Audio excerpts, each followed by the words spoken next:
Bonjour Olivier, Boker Tov. Et hier, Eli Cohen, le ministre israélien des Affaires étrangères, s'est rendu en Ukraine. Boker Tov, Ilana, et oui, pour la première fois depuis le déclenchement de la guerre entre la Russie et l'Ukraine, le ministre des Affaires étrangères Eli Cohen a effectué hier une visite en Ukraine au cours de laquelle il a rencontré entre autres le président Volodymyr Zelensky et le ministre des Affaires étrangères Dmytro Kuleba. 3 sujets principaux étaient à l'ordre du jour: le soutien israélien à l'Ukraine, la question iranienne et la poursuite du renforcement des liens avec les pays européens. À l'issue de la réunion, il a été aussi convenu d'augmenter l'aide humanitaire. Le président ukrainien a également demandé une aide pour restaurer les écoles et divers bâtiments dans son pays, et puis a exigé aussi une augmentation du nombre de visas de travail pour les travailleurs ukrainiens en Israël. Dans un même temps, Israël fournira aussi à l'Ukraine des systèmes d'alerte antimissiles dans un délai de 3 à 6 mois. Et le ministre israélien s'est aussi rendu, Olivier, sur le site de Babi Yar pour honorer la mémoire des 33 771 juifs massacrés par les nazis les 29 et 30 septembre 1941.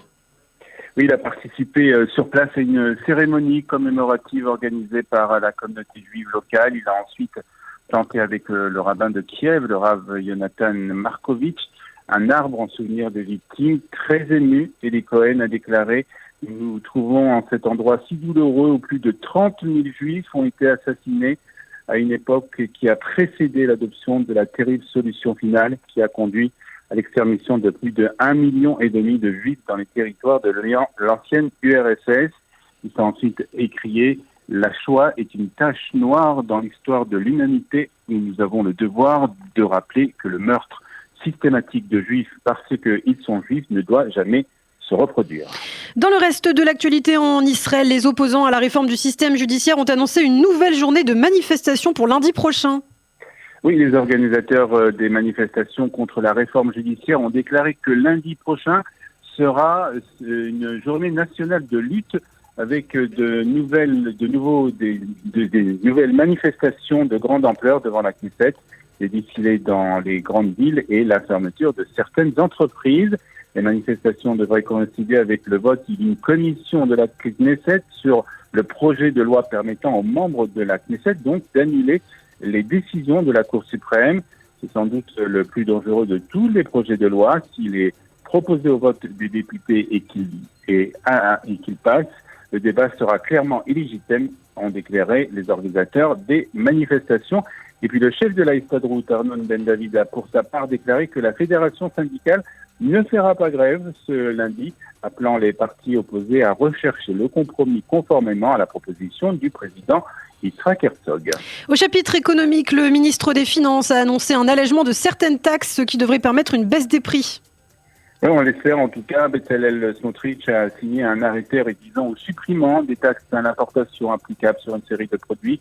Il s'agit d'arrêtés temporaires dont le délai a expiré le 15 février 2023 et qui seront donc maintenant fixés une nouvelle fois. Parmi les produits concernés, le décret prévoit une exemption douanière sur les meubles, les médicaments, les matériaux de construction, les pièces détachées pour automobiles, les vélos électriques et la plupart des huiles végétales. D'autres produits encore sont concernés. Les exemptions devraient être maintenues en vigueur jusqu'au 31 mai 2023. Et puis Bezalel Smotrich a par ailleurs décidé d'accorder une exonération des droits sur l'importation du beurre de plus de 1 kg en paquet, et ce jusqu'à la fin de l'année 2023. Et puis enfin, pour terminer, un mot de ce nouveau séisme en Turquie, dont les secousses ont également été ressenties jusqu'en Israël.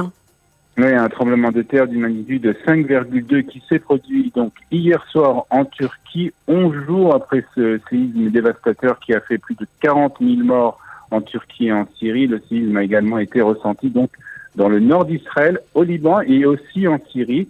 Les habitants du nord d'Israël ont rapporté le tremblement de terre sur les réseaux sociaux, mais pour l'instant, il n'y a eu aucune confirmation de la part de l'Institut sismologique d'Israël. Il s'agit du 4e tremblement de terre ressenti en Israël depuis le début du mois. C'était très court cette fois, mais les lampes du salon ont une fois de plus dansé, raconte Shlomi, un habitant du Nord, et qui a déclaré ça sur Internet.